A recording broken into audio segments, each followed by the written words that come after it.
السلام عليكم ورحمة الله وبركاته.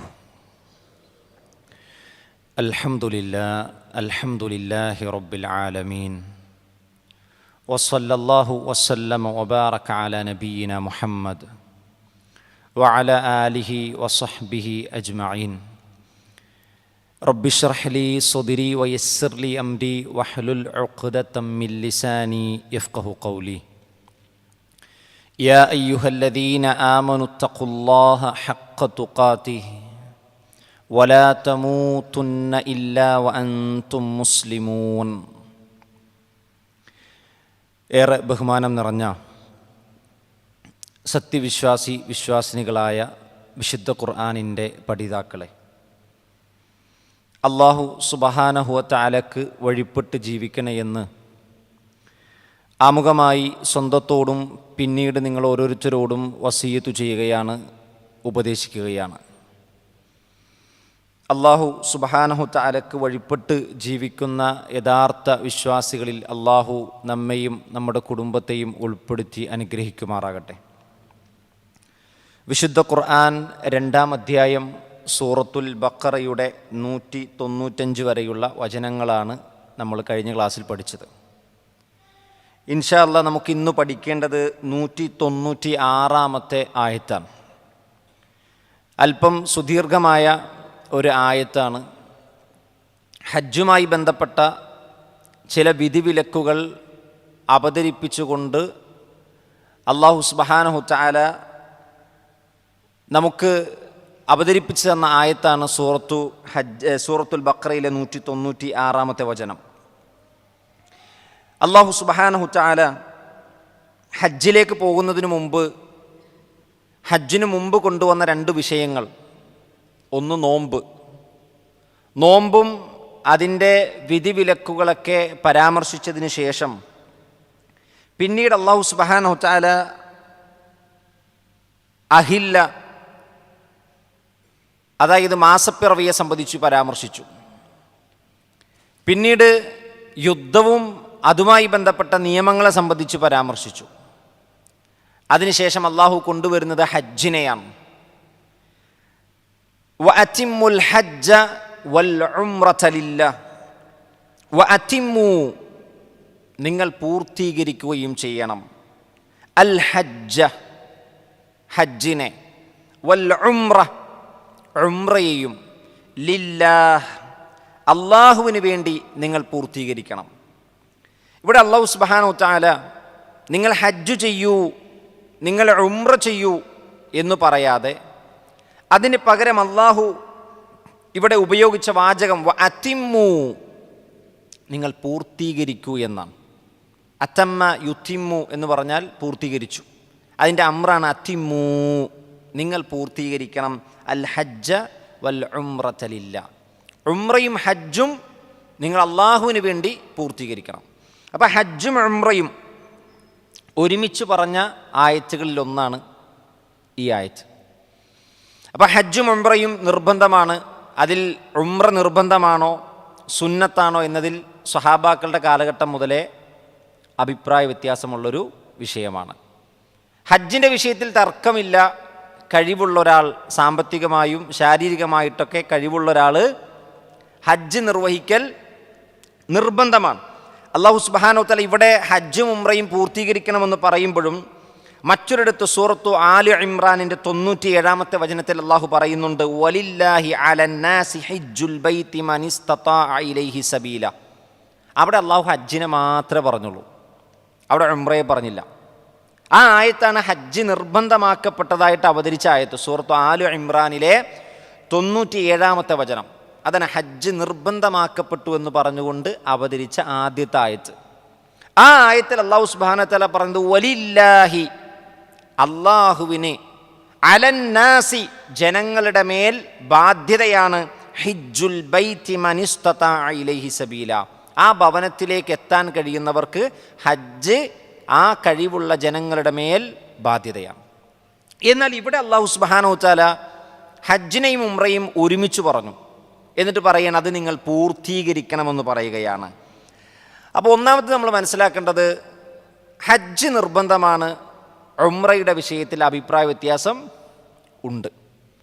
ഇനി എന്താണെങ്കിലും ഇവ രണ്ടും ഏറ്റവും പ്രബലമായ, അതല്ലെങ്കിൽ ഏറ്റവും മഹത്വമുള്ള വലിയ രണ്ട് കർമ്മങ്ങളാണെന്ന വിഷയത്തിൽ പണ്ഡിതന്മാർക്കിടയിൽ തർക്കം ഇല്ല.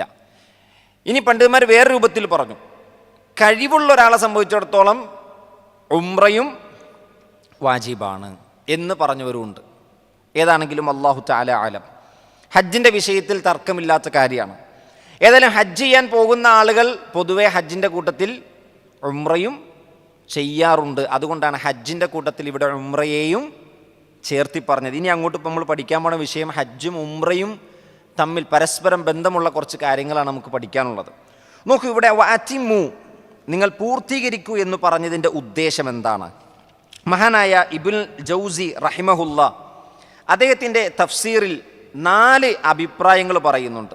4 അഭിപ്രായങ്ങൾ. ആ അഭിപ്രായങ്ങളൊന്ന് നമുക്ക് പറഞ്ഞിട്ട് അടുത്ത വിഷയത്തിലേക്ക് പോകാം.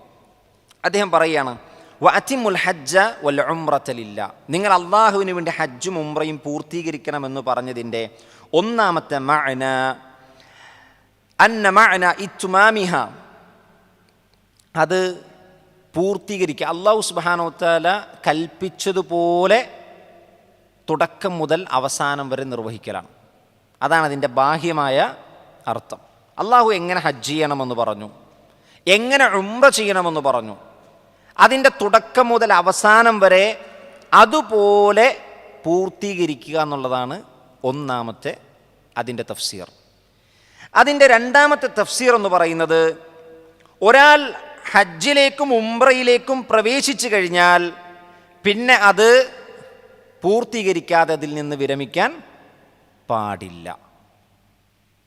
അപ്പോൾ ഒരാൾക്ക് വയ്യാതായാലോ, ഇൻഷാ അല്ലാഹ് അടുത്ത സെൻറ്റൻസ്, അടുത്ത വാചകം പറയുമ്പോൾ നമ്മളത് പഠിക്കും. അപ്പോൾ ഒരാൾ ഹജ്ജിലേക്ക് കയറി, ഉംറയിലേക്ക് കയറി എങ്കിൽ അയാൾ അത് പൂർത്തീകരിക്കൽ നിർബന്ധമാണ്. ഇനി അയാൾക്ക് പൂർത്തീകരിക്കാൻ പറ്റിയിട്ടില്ലെങ്കിൽ അവിടെ ചില ഷർത്തുകൾ വെച്ചുകൊണ്ട് ഒരാൾക്ക് ഇഹ്റാമിൽ പ്രവേശിക്കാം. പിന്നീട് അയാളത് നോറ്റു വീട്ടൽ നിർബന്ധമാണ്. അപ്പം ഇഹ്റാമിൽ പ്രവേശിച്ച ഒരാൾ ഹജ്ജോ ഉംറയോ പൂർത്തീകരിക്കാൻ കഴിയാതെ ഇടക്ക് വെച്ച് അവസാനിപ്പിക്കേണ്ടി വന്നാൽ അയാളുടെ ആദ്യത്തെ ഹജ്ജോ ഉംറയാണെങ്കിൽ അതയാൾ വീട്ടേണ്ടത് നിർബന്ധമാണ്.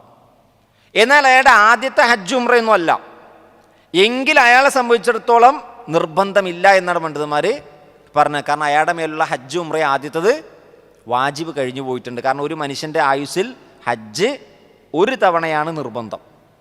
അപ്പോൾ ആദ്യത്തെ തവണയാണ് ഒരാൾ നിർവഹിക്കുന്നത്, പക്ഷെ അയാൾക്കത് കംപ്ലീറ്റ് ചെയ്യാൻ പറ്റിയില്ലെങ്കിൽ അയാൾ മറ്റൊരു തവണ ആ ഹജ്ജ് പൂർത്തിയാക്കണം.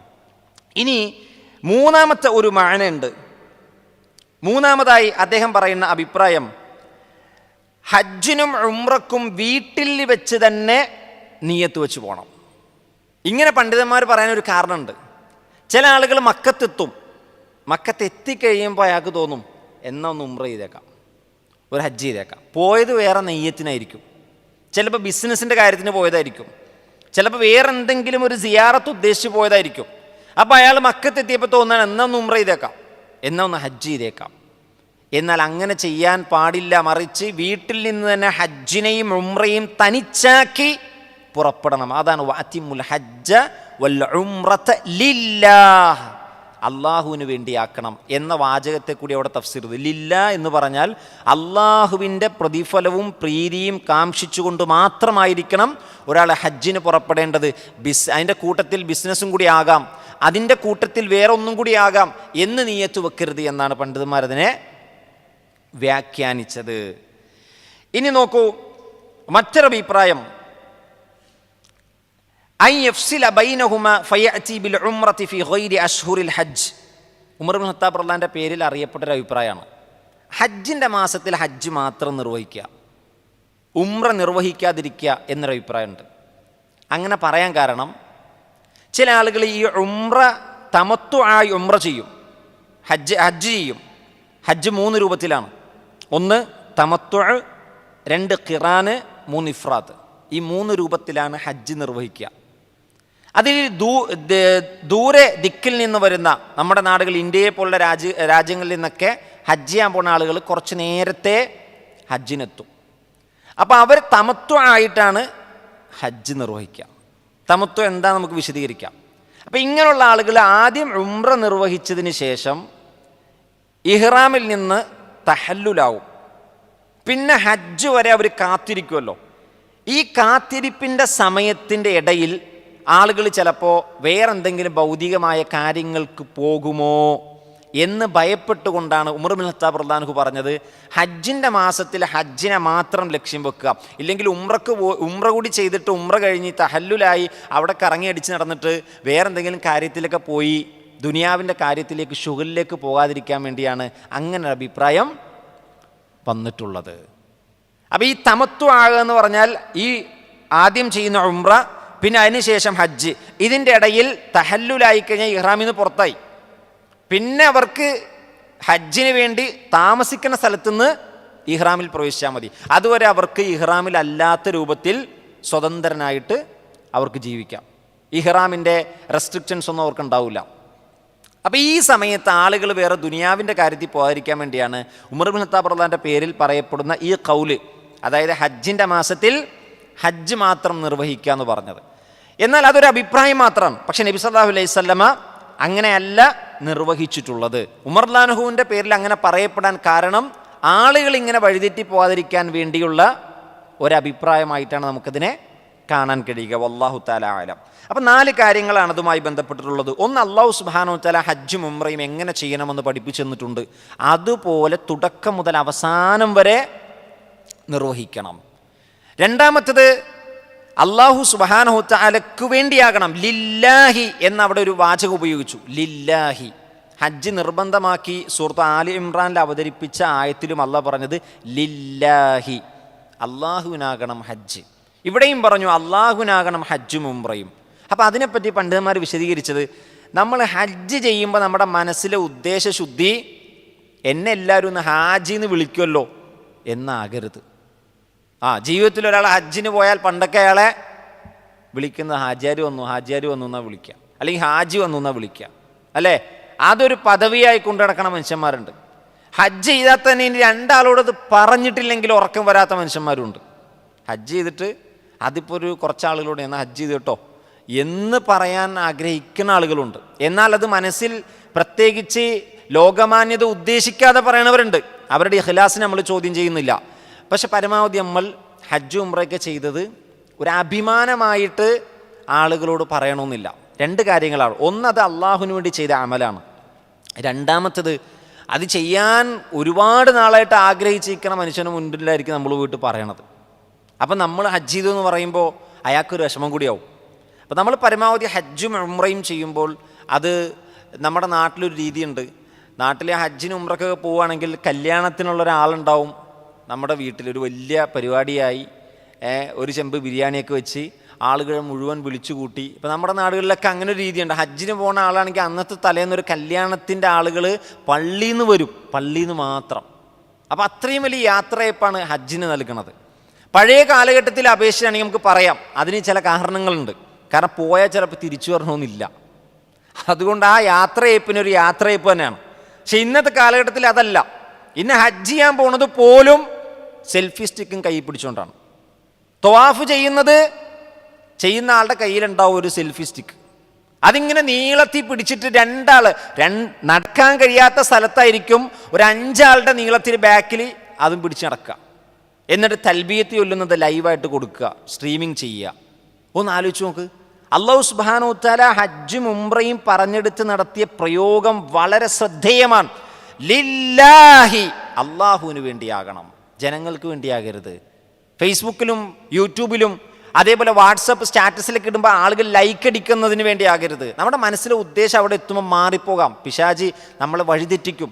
അതുകൊണ്ട് തന്നെ പ്രകടനപരതയെ, ലോകമാന്യതയെ, റിയാഇനെ നമ്മൾ അങ്ങേയറ്റം സൂക്ഷിക്കേണ്ട ഒരു മേഖലയാണ് ഹജ്ജും ഉംറയും. നിങ്ങൾ തവാഫിലൊക്കെ പോകുമ്പോൾ നിങ്ങൾ കാണുന്നതാണ് എത്ര തോന്നിവാസങ്ങളാണ് അവിടെ ചെയ്തു കൂട്ടുന്നത്. ഓരോരുത്തരും നാട്ടിലുള്ളവർക്ക് വേണ്ടി തവാഫ് കാണിച്ചു കൊടുക്കുകയാണ്. തവാഫ് ചെയ്യുന്ന സമയത്ത് എല്ലാവരുടെ മനസ്സിലുണ്ടാകുന്ന ഒരു പ്രാർത്ഥനയുണ്ട്. അവിടെ മനസ്സിനെ ഏകീകരിക്കണം എന്നുള്ളതാണ്. ഏകീകരിപ്പിക്കാൻ കഴിയണം. വേറെ ദുനിയാവിൻ്റെ ചിന്തകളിലേക്ക് പോകാൻ പാടില്ല എന്നാണ്. നോക്കൂ, ഉമർ ബിൻ ഖത്താബ് റളിയല്ലാഹു അൻഹുവിൻ്റെ പേരിൽ അറിയപ്പെട്ട വാക്ക് പോലും ആ ഉംറയുടെയും ഹജ്ജിൻ്റെയും ഇടയിലുള്ള തമത്തു എടുക്കുന്ന ആ സമയത്ത് പോലും ദുനിയാവിലേക്ക് ആളുകൾ പോകാതിരിക്കാനാണ് അദ്ദേഹം അങ്ങനെ ഒരു അഭിപ്രായം പറഞ്ഞതെന്നാണ്. അപ്പോൾ ഹജ്ജിൻ്റെയും ഉംറയുടെയും വിഷയത്തിൽ നമ്മൾ അള്ളാഹുവിനെ അങ്ങേയറ്റം പേടിക്കേണ്ട ഒരു വിഷയമാണ്. കാരണം ഈ ആയത്ത് അവസാനിപ്പിക്കുന്നത് തന്നെ അള്ളാഹുവിനെ സൂക്ഷിക്കണമെന്നും അള്ളാഹുവിൻ്റെ ശിക്ഷയെ ഭയപ്പെടണമെന്നും പറഞ്ഞാണ് ഈ ആയത്ത് അവസാനിപ്പിക്കുന്നത്. ഹജ്ജിൻ്റെ വിഷയത്തിൽ അള്ളാഹു എന്തിനാണ് ശിക്ഷയുടെ വാചകങ്ങളെ കൊണ്ടുവന്നത്, ശിക്ഷയുടെ താക്കീതിനെ കൊണ്ടുവന്നത് എന്തിനാണ്? അതിതുകൊണ്ടാണ്. ഹജ്ജിൻ്റെയും ഉംറയുടെയും വിഷയത്തിൽ ആളുകൾ പല വിഷയത്തിലും അശ്രദ്ധരായി പോകും. നോക്കൂ, അള്ളാഹു സുബ്ഹാനഹു വ തആല തുടർന്ന് പറയുകയാണ്, നിങ്ങൾ ഹജ്ജും ഉംറയും നിർവഹിക്കണമെന്ന് പറഞ്ഞു. അതിനുശേഷം അള്ളാഹ് പറഞ്ഞു, ഫഇൻ നുഹ്സിർതും ഫമസ്തൈസറ മിനൽ ഹദിയ് ഫഇൻ നുഹ്സിർതും അഹ്സറ യുഹ്സിറു. അഹ്സറ എന്ന് വെച്ചാൽ തടഞ്ഞു വെക്കുക എന്നാണ്, ബ്ലോക്ക് ചെയ്യുക, തടഞ്ഞു വെക്കുക. ഫഇൻ നുഹ്സിർതും, നിങ്ങളിനി തടഞ്ഞു വെക്കപ്പെട്ടാൽ അല്ലെങ്കിൽ മുടക്കം വന്നാൽ, ഫമസ്തൈസറ, അപ്പോൾ നിങ്ങൾക്ക് എളുപ്പമുള്ളതിനെ നിങ്ങൾ സ്വീകരിക്കണം. മിനൽ ഹദിയ്, ഇവിടെ ഹദി എന്ന് പറഞ്ഞത് ഗിഫ്റ്റിനെ പറ്റിയല്ല, ഇവിടെ ഹദി എന്ന് പറഞ്ഞാൽ ബലിമൃഗത്തെ പറ്റിയാണ് പറഞ്ഞത്. ബലിമൃഗം, ബലിമൃഗത്തിന് മതത്തിൽ സാങ്കേതികമായി പറയുന്നൊരു വാക്കാണ് ഹദി, ബലിമൃഗം. അപ്പോൾ ബലിമൃഗത്തിൽ നിന്ന് നിങ്ങൾക്ക് സൗകര്യപ്പെട്ടത് നിങ്ങൾ സ്വീകരിച്ചു കൊള്ളട്ടെ. അപ്പോൾ ഇവിടെ മുടക്കം എന്ന് പറഞ്ഞു. അപ്പോൾ ഹജ്ജിനും ഉംറക്കും ഒരാൾ പോകുമ്പോൾ ചിലപ്പോൾ മുടക്കം സംഭവിക്കാം, സ്വാഭാവികമല്ലേ?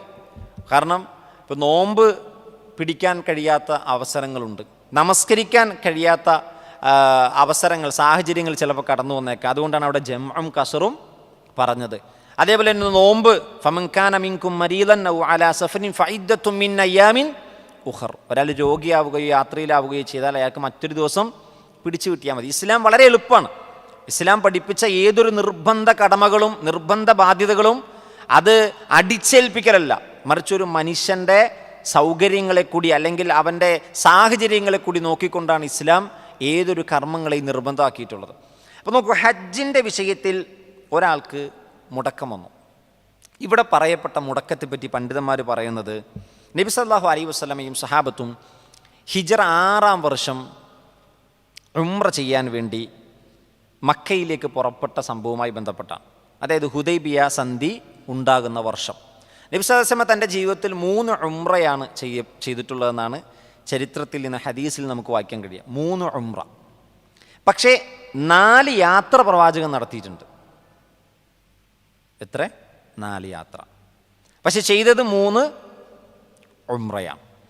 1-ാമത്തെ യാത്ര നബി സല്ലല്ലാഹു അലൈഹി വസല്ലമ ഹിജ്റ 6-നാണ് 1400 സ്വഹാബികളുമായി മക്കയിലേക്ക് പുറപ്പെടുന്നത്.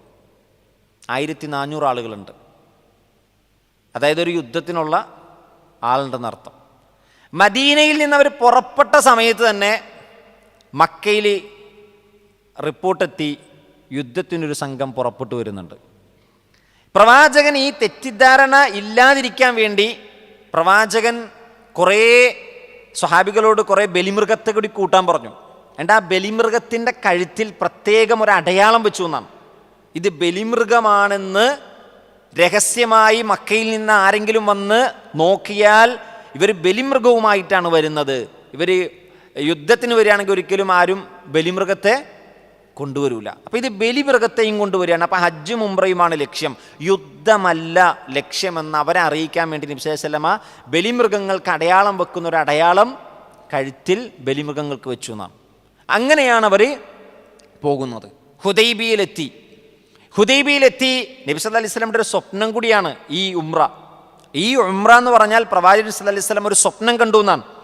അള്ളാഹിൻ്റെ റസൂൽ സല്ലല്ലാഹു അലൈഹി വസല്ലമയും സ്വഹാബത്തും നിർഭയരായി സുരക്ഷിതരായി മക്കയിൽ പ്രവേശിച്ച് കഅബയെ തവാഫ് ചെയ്യുന്ന ഒരു സ്വപ്നം നബി സല്ലല്ലാഹു അലൈഹി വസല്ലം കണ്ടു എന്നാണ്. ഈ സ്വപ്നത്തിൻ്റെ സാക്ഷാത്കാരത്തിന് വേണ്ടിയാണ് സ്വഹാബത്ത് നബിയോടൊപ്പം പുറപ്പെടുന്നത്. പക്ഷെ ഹുദൈബിയയിൽ വെച്ച് തടഞ്ഞപ്പോൾ മുനാഫിക്കുകളായ ആളുകൾ പറഞ്ഞു, നബി കണ്ടത് ഒരു പാഴ്ക്കിനാവാണെന്ന് പറഞ്ഞു. ആ കൂട്ടത്തിൽ മുനാഫിക്കുകളുണ്ടായിരുന്നു. ആ 1400 ആളുകളിലും മുനാഫിക്കുകളുണ്ടായിരുന്നു. അവർ നബിക്ക് ബൈഅത്ത് ചെയ്തില്ല, ബൈഅത്തുർ റിദ്വാൻ നബിക്ക് ബൈഅത്ത് ചെയ്തില്ല. അപ്പോൾ നബി സല്ലല്ലാഹു അലൈഹി വസല്ലമ കണ്ട സ്വപ്നത്തെ അള്ളാഹു പൂർത്തീകരിക്കും, സത്യപ്പെടുത്തും, അത് യാഥാർത്ഥ്യമാക്കി കൊടുക്കും എന്ന് സൂറത്തുൽ ഫത്ഹിൻ്റെ 27-ാമത്തെ ആയത്ത് അവതരിച്ചു. അപ്പോൾ അത് യാഥാർത്ഥ്യമാക്കി കൊടുക്കുക എന്ന് പറഞ്ഞാൽ ചിലപ്പോൾ ആ വർഷം തന്നെ ആകണമെന്നില്ല. ഒരു കാര്യം അള്ളാഹു യാഥാർത്ഥ്യമാക്കി തരിക എന്ന് പറഞ്ഞാൽ അത് ഇന്ന വർഷം തന്നെ വേണമെന്നില്ല. നബി സല്ലല്ലാഹു അലൈഹി വസല്ലമയും സഹാബത്തും ഉംറയ്ക്ക് വേണ്ടി പുറപ്പെട്ടു, ഹുദൈബിയയിൽ വെച്ച് തടഞ്ഞു. അതിനെപ്പറ്റി സൂറത്തുൽ ഫത്ഹിൽ വിശദമായി പറയുന്നുണ്ട്. തടഞ്ഞപ്പോൾ നബി സല്ലല്ലാഹു അലൈഹി വസല്ലമയുടെ അടുക്കലേക്ക് മക്കയിലെ മുശ്രിക്കുകളുടെ ഭാഗത്ത് നിന്ന് ചില ആളുകൾ സന്ധി എഴുതാൻ വന്നു. സന്ധി എഴുതാൻ വന്നതിൽ ഒരാളാണ് സുഹൈൽ ഇബ്നു അംർ. സുഹൈൽ ഇബ്നു അംർ നബി സല്ലല്ലാഹു അലൈഹി വസല്ലമക്കെതിരെ ശക്തമായി സംസാരിച്ച ഒരാളാണ്. സുഹൈൽ ഇബ്നു അംർ അത്യാവശ്യം സംസാരിക്കാൻ കഴിവുള്ള ഒരു വ്യക്തിയാണ്. ഉമർ ഇബ്നു ഖത്താബ് റളിയല്ലാഹു അൻഹു പറഞ്ഞില്ലേ, നബി സല്ലല്ലാഹു അലൈഹി വസല്ലമക്കെതിരെ സുഹൈൽ ഇബ്നു അംർ സംസാരിച്ചപ്പോൾ സുഹൈലിൻ്റെ പല്ലിടിച്ചു കൊഴുക്കട്ടെ എന്ന് ഉമർ റളിയല്ലാഹു അൻഹു ചോദിച്ചു എന്നാണ്. ഒരു ഇടി ഞാൻ സുഹൈലിനിട്ട് കൊടുക്കട്ടെ. നബി സല്ലല്ലാഹു അലൈഹി വസല്ലം അനുവാദം കൊടുത്തിരുന്നെങ്കിൽ അന്ന് സുഹൈൽ ഇബ്നു അംറിൻ്റെ മുഖത്തെ വായിലെ പല്ലുണ്ടാവില്ല. ഉമർ റളിയല്ലാഹു അൻഹു നബി സല്ലല്ലാഹു അലൈഹി വസല്ലം തടഞ്ഞു എന്നാണ്, വേണ്ട. പക്ഷെ ആ സുഹൈൽ ഇബ്നു അംറാണ് പിന്നീട് ഇസ്ലാം സ്വീകരിച്ച് ഇസ്ലാമിന് വേണ്ടി ശബ്ദിക്കുന്ന നാവായി മാറി. ഈ സുഹൈൽ ഇബ്നു അംറാണ് നബി സല്ലല്ലാഹു അലൈഹി വസല്ലമയുടെ അടുക്കൽ കരാർ എഴുതണ എഗ്രിമെൻറ്റിൻ്റെ ദൂതനായി വരുന്നത്. നബി സല്ലല്ലാഹു അലൈഹി വസല്ലം എഗ്രിമെൻ്റൊക്കെ എഴുതി കഴിഞ്ഞിട്ട് അലി റളിയല്ലാഹു അൻഹു ആണ് എഗ്രിമെൻ്റ് എഴുതണത്.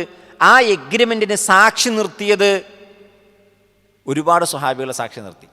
അതിൽ അബൂബക്കർ സിദ്ദീഖ് റളിയല്ലാഹു അൻഹു, ഉമർ ഇബ്നു ഖത്താബ് റളിയല്ലാഹു അൻഹു, ഉസ്മാൻ റളിയല്ലാഹു അൻഹു, അതേപോലെ തന്നെ അബ്ദുറഹ്മാൻ ബിൻ ഔഫ്, അതേപോലെ തന്നെ സഅദ് ബിൻ അബി വക്കാസ്, അങ്ങനെ അശ്റത്തുൽ മുബശ്ശിരിനിൽപ്പെട്ട വളരെ പ്രഗത്ഭരായ സ്വഹാബികൾ നബി സല്ലല്ലാഹു അലൈഹി വസല്ലമ ആ എഗ്രിമെൻറ്റിന് സാക്ഷി നിർത്തി. എന്നിട്ട് പ്രവാചകൻ എഴുന്നേറ്റ് എന്നിട്ട് പറഞ്ഞു, നിങ്ങൾ ബലി അറുക്കൂ, കൊണ്ടുവന്ന ബലി മൃഗത്തേക്ക് നിങ്ങൾ അറുക്കൂ, തലമുണ്ടനം ചെയ്യൂ. കാരണം ഇഹ്റാമിലായിട്ടാണ് വന്നത്. നബിയും സഹാബികളൊക്കെ ഇഹ്റാമിലാണ്, ദുൽഹുലൈഫയിൽ നിന്ന് ഇഹ്റാമി പ്രവേശിച്ച് വന്നിരിക്കുകയാണ്, തൽബിയത്ത് ചൊല്ലിയാണ് വന്നിരിക്കുന്നത്. അപ്പോൾ ഇഹ്റാമിൽ നിന്ന് പുറത്താകണം. വിശേഷം പറഞ്ഞു, നിങ്ങൾ ബലിമൃഗത്തെ അറുക്കൂ, എന്നിട്ട് തലമുണ്ടനം ചെയ്യൂ എന്ന് പറഞ്ഞു. സ്വഹാബികൾ ആരും ചെയ്തില്ല. നബി സല്ലല്ലാഹു അലൈഹി വസല്ലമയോടുള്ള നേതാവ് ഒരു കാര്യം പറയുമ്പോൾ നേതാവിനോടുള്ള അമർഷം കൊണ്ടല്ല, മറിച്ച് അവരങ്ങേറ്റം ആഗ്രഹിച്ച് നീണ്ട വർഷങ്ങൾക്ക് ശേഷം മക്ക ലക്ഷ്യം വെച്ച് ത്യാഗം സഹിച്ച് ഇഹ്റാമിലായിട്ട് വന്നിരിക്കെ ഇനി വേണമെങ്കിൽ ഒരു യുദ്ധം ചെയ്തിട്ടാണെങ്കിലും അകത്ത് കയറാൻ മാത്രമുള്ള കരുത്താർക്കുണ്ട്. ആ സ്വഹാബത്തിനുണ്ട്. 1400 സ്വഹാബികളുണ്ട്. അപ്പുറത്തുള്ളൊരു ടീം എഗ്രിമെൻറ്റിന് വരണമെങ്കിൽ അപ്പുറത്ത് യുദ്ധത്തിനുള്ള കപ്പാസിറ്റി ഇല്ല എന്നാണ് എൻ്റെ അർത്ഥം. മക്കയിലെ മുശ്രിക്കുകൾ ഒരു എഗ്രിമെൻറ്റിന്, യുദ്ധം അവർ ലക്ഷ്യം വെക്കാതെ ഒരു സന്ധിക്ക് അവർ വരണമെങ്കിൽ അപ്പുറത്ത് യുദ്ധത്തിനുള്ള ഒരു ത്രാണി അവർക്കില്ല എന്നാണ്. അപ്പോൾ സ്വഹാബികൾക്ക് എങ്ങനെയെങ്കിലും മക്കത്തെത്തി ഉംറ ചെയ്യണം, ഇതായിരുന്നു അവരുടെ ആഗ്രഹം. പ്രവാചകൻ സല്ലല്ലാഹു അലൈഹി വസല്ലം എന്ത് ചെയ്തു? എഗ്രിമെൻറ്റിൽ ഹുദൈബിയ സന്ധി കൊണ്ടുവന്ന്, അല്ലെങ്കിൽ ഒരു സന്ധിയിൽ ഏർപ്പെട്ടുകൊണ്ട് പ്രവാചകൻ അവിടെ പ്രശ്നങ്ങൾ പരിഹരിച്ച് പ്രവാചകൻ പറഞ്ഞു, നിങ്ങൾ ബലിയർത്തോ, എന്നിട്ട് തലമുണ്ടനം ചെയ്തോ, നമുക്ക് തിരിച്ചു പോകാമെന്ന് പറഞ്ഞു. ഇത് സ്വഹാബികൾക്ക് അത്ര അങ്ങോട്ട് ഉൾക്കൊള്ളാൻ കഴിഞ്ഞില്ല. സ്വഹാബികൾ ആരും ചെയ്തില്ല. നബി സല്ലല്ലാഹു അലൈഹി വസല്ലം പറയല്ലേ, സ്വഹാബികളുടെ മനസ്സിൽ വിഷമമുള്ളതുകൊണ്ടാണ്. നബി സല്ലല്ലാഹു അലൈഹി വസല്ലം നേരെ തിരിച്ച് നബി താമസിക്കുന്ന ഉമ്മു സലമ റളിയല്ലാഹു അൻഹയാണ് പ്രവാചകൻ്റെ കൂട്ടത്തിൽ അന്നുള്ളത്. പ്രവാചകൻ്റെ ഭാര്യമാരിൽ അന്നത്തെ യാത്രയിൽ ഉണ്ടായിരുന്നത് ഉമ്മു സലമയാണ്. ഉമ്മു സലമയുടെ അടുക്കൽ ചെന്നു. നബി വിഷമം പറഞ്ഞു, ബലിയെറുക്കാൻ പറഞ്ഞു, അതേപോലെ തലമുണ്ടനം ചെയ്യാൻ പറഞ്ഞു. ആരും കേട്ടില്ല. ഉമ്മു സലമ റളിയല്ലാഹു അൻഹ നബിയോട് ചോദിക്കുകയാണ്, നബിയെ, താങ്കൾ അത് ആദ്യം ചെയ്യാൻ ഇഷ്ടപ്പെടുന്നുണ്ടോ? എങ്കിൽ താങ്കൾ ആരോടും മിണ്ടണ്ട. ആ വാചകത്തിൽ കാണാൻ കഴിയും, ഒരാളോടും സംസാരിക്കരുത്.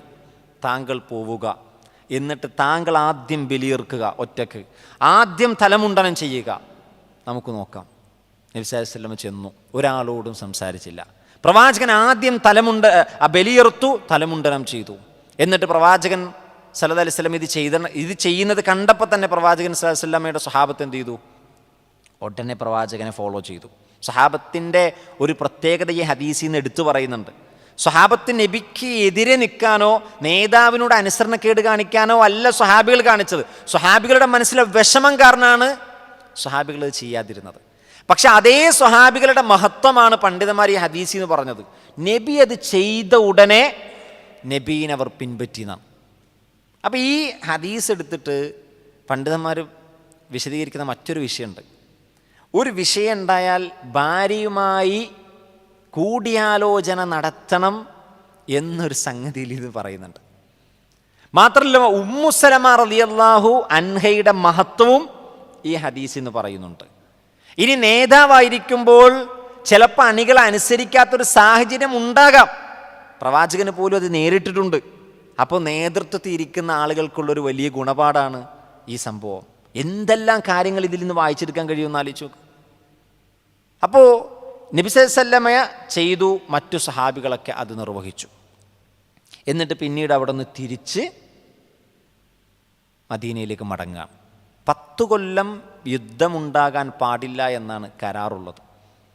അവിടെ നിന്ന് ആരെങ്കിലും ഇസ്ലാം ഉപേക്ഷിച്ച് മക്കയിലേക്ക് എന്നാൽ ഞങ്ങൾ സ്വീകരിക്കും. പക്ഷെ മക്കയിൽ നിന്ന് ആരെങ്കിലും ഇസ്ലാം ഉപേക്ഷിച്ച് മദീനയിലേക്ക് വന്നാൽ സ്വീകരിക്കാൻ പാടില്ല. ആ കരാറിൽ ഏറ്റവും പ്രയാസമേറിയ കരാറായിരുന്നു ആ കരാർ, ആ വാചകം. ഇതൊക്കെ കഴിഞ്ഞ് നബി മദീനയിലെത്തി. തൊട്ടടുത്ത ദുൽഖഅദിൽ, ഏത് ദുൽഖഅദിലാണോ നബിയെയും സഹാബത്തിനെയും തടഞ്ഞത്, അതേ ദുൽഖഅദിൽ നബിയും സഹാബത്തും മക്കയിലേക്ക് എത്തി. 3 ദിവസം അവിടെ നബിക്കും സഹാബത്തിനും താമസിക്കാമെന്നാണ് കരാറിലുള്ളത്. ആ 3 ദിവസം അവിടെ താമസിച്ച് തിരിച്ചു വന്നു. അതാണ് അഷ്ഹറുൽ ഹറാം ബിശ്ശഹ്റിൽ ഹറാം വൽ ഹുറുമാതു ഖിസാസ്. ആ പ്രതിക്രിയയെപ്പറ്റി അവിടെ പറയണം. പവിത്രമായ മാസത്തിൽ പവിത്രമായ മാസം, അതേപോലെ തന്നെ പവിത്രമായ സ്ഥലങ്ങൾ, അതും പ്രതിക്രിയയാണ്. നമ്മൾ പറയൂലേ, ഒരു മാർച്ചിലായിരുന്നു ആ സംഭവം, പിറ്റത്തെ വർഷം അതേ മാർച്ചിൽ അതേ ഡേറ്റിൽ നമ്മൾ തിരിച്ചെന്ത് ചെയ്തു, അത് ചെയ്തു എന്നൊക്കെ പറയും അല്ലേ. ചിലപ്പോൾ ആ ഡേറ്റ് കുറിച്ച് വെച്ചിട്ട് അതേ ഡേറ്റ് കാത്തിരിക്കും ആ കാര്യം നിർവഹിക്കാൻ. ഏത് കാര്യമാണോ തടയപ്പെട്ടത്, മുടക്കം ചെയ്യപ്പെട്ടത്, അതേ ഡേറ്റിൽ തന്നെ ചില ആളുകൾ ആ കാര്യം ചെയ്യും. അത് ചില ആളുകളോടുള്ളൊരു പ്രതികാരം അല്ലെങ്കിൽ ഒരു മറുപടി കൂടിയാണത്. അതാണ് ഖുർആൻ പറഞ്ഞത്. ആ ശൈലി സ്വീകരിക്കാം. ആ ശൈലി ഇസ്ലാം സ്വീകരിച്ചിട്ടുണ്ട്. ദുൽഖഅദിൽ തന്നെ പ്രവാചകൻ ഉംറക്ക് പോയി. ഏതൊരു മാസത്തിലാണോ അവരെ തടഞ്ഞത് അതേ മാസത്തിൽ തന്നെ പോയി. അതാണ് ആദ്യത്തെ ഉംറ. അപ്പോൾ ആദ്യത്തെ ഉംറ ഹിജ്റ 6-നല്ല, ഹിജ്റ 7-നാണ്. രണ്ടാമത്തെ ഉംറ ഹിജ്റ 8-നാണ്. ഹിജ്റ 8-ന്. ഹിജ്റ 8-ന് മക്കം ഫത്ഹാണ്. ഹിജ്റ 8-ന് മക്കം ഫത്ഹാണ്. നബി സല്ലല്ലാഹു അലൈഹി വസല്ലമ ഉംറയിൽ ഇഹ്റാമിൽ പ്രവേശിച്ചത് ജുഅറാന എന്ന് പറയുന്ന സ്ഥലത്ത് വെച്ചിട്ടാണ്.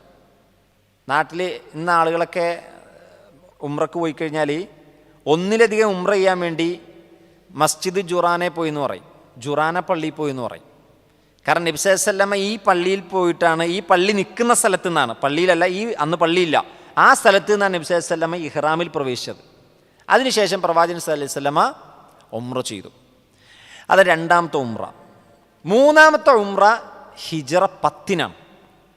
ഹിജ്റ 10-ന് നബി സല്ലല്ലാഹു അലൈഹി വസല്ലമ ഹജ്ജിന് വേണ്ടി പോവുകയാണ്. അതാണ് ഹജ്ജത്തുൽ വദാ. ആ ഹജ്ജിന് നബി സല്ലല്ലാഹു അലൈഹി വസല്ലമ ഉംറ കൂടി നിർവഹിച്ചിട്ടാണ് ഹജ്ജ് ചെയ്തത്. അതാണ് തമത്തുആയ ഉംറ. പക്ഷെ നബി സല്ലല്ലാഹു അലൈഹി വസല്ലമയെ പറ്റി പറയുന്നത് നബി തമത്തുആയിട്ടല്ല ചെയ്തത്, നബി ഖിറാനായിട്ടാണ് ചെയ്തതെന്നാണ് പറയുന്നത്. അപ്പം തമത്തുവും ഖിറാനും തമ്മിൽ വ്യത്യാസമുണ്ട്. തമത്തുലും ഉംറയുമുണ്ട്, ഹജ്ജുണ്ട്. ഖിറാനിലും ഉണ്ട് ഹജ്ജും ഉംറയും. പക്ഷേ ഇതിൽ തമ്മിലുള്ള വ്യത്യാസം, തമത്തുആയി ഹജ്ജ് ചെയ്യുക എന്ന് പറഞ്ഞാൽ ഉംറ ചെയ്തതിന് ശേഷം ഇഹ്റാമിൽ നിന്ന് പുറത്തിറങ്ങും എന്ന് പറഞ്ഞാൽ തഹല്ലുലാവും, മുടിവെട്ടും, ബലിയെറുക്കും. എന്നിട്ട് പിന്നെ ഹജ്ജിൻ്റെ സമയമാകുമ്പോൾ ആ താമസ സ്ഥലത്ത് വെച്ചിട്ട് ഇഹ്റാമിൽ പ്രവേശിച്ച് ഹജ്ജ് ചെയ്യും.